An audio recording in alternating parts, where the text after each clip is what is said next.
A billionaire paid him $40,000 to be her husband. She never expected his 7-year-old daughter to change everything. The conference room on the 47th floor of Hartwell Industries smelled like expensive coffee and quiet power. Victoria Hartwell sat behind her glass desk, her navy blue gown catching the afternoon light that poured through floor-to-ceiling windows overlooking Chicago's skyline. She wasn't dressed for a board meeting. She was dressed for a war, the kind fought with appearances, not weapons. She checked her phone, 2:58 p.m. He was 2 minutes early. Good. Her assistant knocked once and opened the door. "Mr. Callahan is here. Send him in." Ethan Callahan walked in like a man who had nothing left to lose, which technically he didn't. 32 years old, dark hair slightly overgrown, gray t-shirt under a blazer he'd clearly borrowed from someone taller. His eyes were sharp, though, the kind of sharp that comes not from privilege but from surviving things that should have broken you. Victoria studied him the way she studied quarterly reports, quickly, efficiently, without emotion. "Sit down, Mr. Callahan." He sat, didn't fidget, didn't look around the office the way most people did, wide-eyed at the view, the furniture, the quiet declaration of wealth in every corner. He just looked at her. That was unexpected. "You read the terms?" she asked. "I did." He leaned forward slightly. "I have one question before I agree to anything."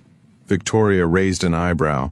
Most men in his financial position, drowning in medical debt, behind on rent, a daughter depending on them, didn't walk in here asking questions. They walked in nodding. "Go ahead," she said, keeping her voice flat. "Why me?" She studied him for a moment. Then she opened a folder on her desk and slid it toward him. Inside was a background check, thorough, invasive, and deeply personal. "Because you're honest," she said simply. "In my world, Mr. Callahan, that's rarer than any amount of money." He looked down at the folder, then back at her. $40,000, he said slowly. 6 months as your husband on paper, attend 3 public events a month, 1 family dinner with your parents at Christmas, and sign whatever documents your lawyers prepare. Correct. And in return, you get your grandfather's inheritance clause satisfied, that the Hartwell estate passes only to a married heir. Correct again. And we don't, he paused, choosing his words carefully, pretend beyond what's necessary. Something flickered across Victoria's face, so brief he almost missed it. Almost. "This is a business arrangement, Mr. Callahan, nothing more." He was quiet for a long moment. Outside, Chicago hummed 47 floors below them. Indifferent, enormous, alive. Then Ethan Callahan reached across the desk and picked up her pen. He signed. What Victoria had not accounted for, what no contract, no background check, no careful calculation had prepared her for, was Lily. She met her 3 days later. Ethan had mentioned a daughter. It was in the file. Lily Callahan, age 7, mother deceased, father sole guardian. Victoria had noted it the way she noted footnotes, acknowledged, filed away, moved on. She was not prepared for the small human who stood in the lobby of her building on a Saturday morning, holding a stuffed elephant missing one eye, wearing rain boots printed with yellow ducks, even though the sky was perfectly clear. Lily looked up at Victoria with enormous hazel eyes and said, without any preamble whatsoever, "You're really pretty. Are you magic?" Victoria blinked. "I'm sorry?" "Daddy said you live in a building that touches the clouds." Lily pointed upward with absolute authority. "That means magic." Ethan appeared beside his daughter, a diaper bag over one shoulder that was clearly repurposed now as a regular bag, a slight look of apology on his face. "Lily, we talked about this. You can't just—" "She asked a reasonable question," Victoria heard herself say. Both father and daughter looked at her. Victoria crouched down, a thing she had not done in heels since approximately never, and looked Lily in the eye. "I'm not magic," she said, "but the elevator goes very fast. Does that count?" Lily considered this with the gravity of a Supreme Court justice. "Maybe," she said finally. "Can I press the button?" "Every single one if you want." Lily's face split into a grin so wide and so completely unguarded that Victoria felt something shift in her chest, quiet and unexpected, like a room she didn't know existed suddenly having its window cracked open. The arrangement was supposed to be clean. Scheduled appearances, coordinated photographs for the press, a wedding ceremony, small, private, attended by exactly 8 people including their lawyers. Rings purchased with appropriate symbolism and zero sentiment.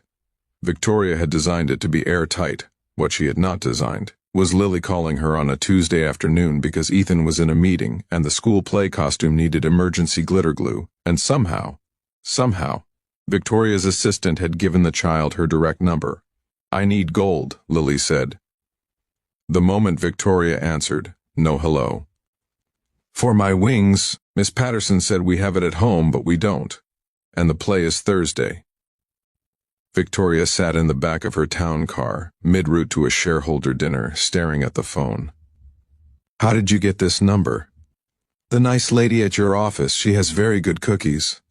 Victoria made a mental note to have a conversation with Sandra. "Gold glitter glue," she repeated, "and maybe silver, in case." There was a pause in which Victoria Hartwell, whose net worth exceeded the GDP of several small nations, tried to remember the last time anyone had called her for help with something that wasn't a crisis involving millions of dollars. She couldn't. "I'll have it sent over within the hour," she said. "You're the best," Lily declared, and hung up. Victoria looked at her phone for a long moment. Then she told her driver to stop at a craft store first. She bought gold. She bought silver. She bought a kit with 12 different colors because she stood in the aisle for 4 minutes and couldn't decide, and it felt suddenly, strangely important to get it right.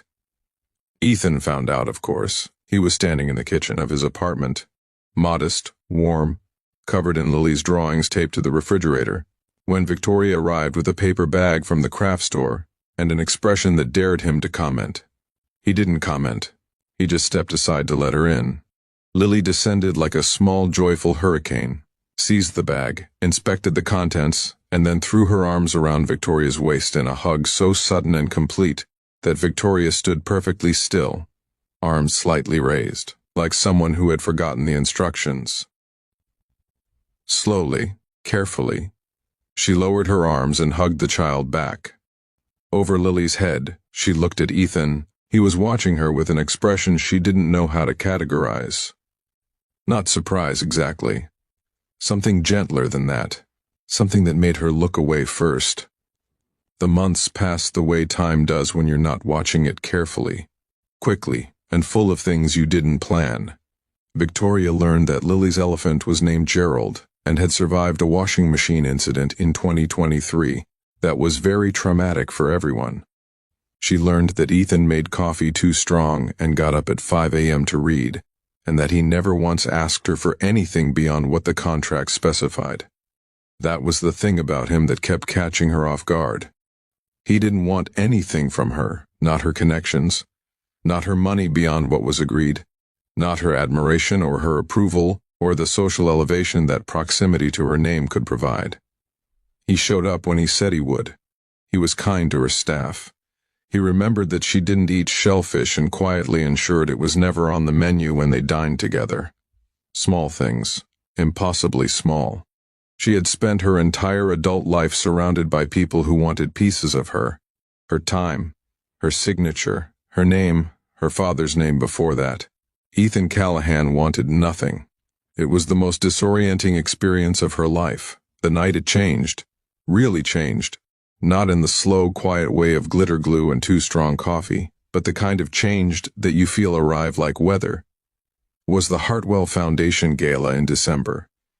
Victoria stood at the edge of the room, watching 200 of Chicago's most powerful people work the space, and she felt, as she often did at these events, completely alone inside the noise. Then Ethan appeared beside her with 2 glasses of sparkling water and said nothing. Just handed her one, stood with her, watched the room. After a long moment she said quietly, "I hate these."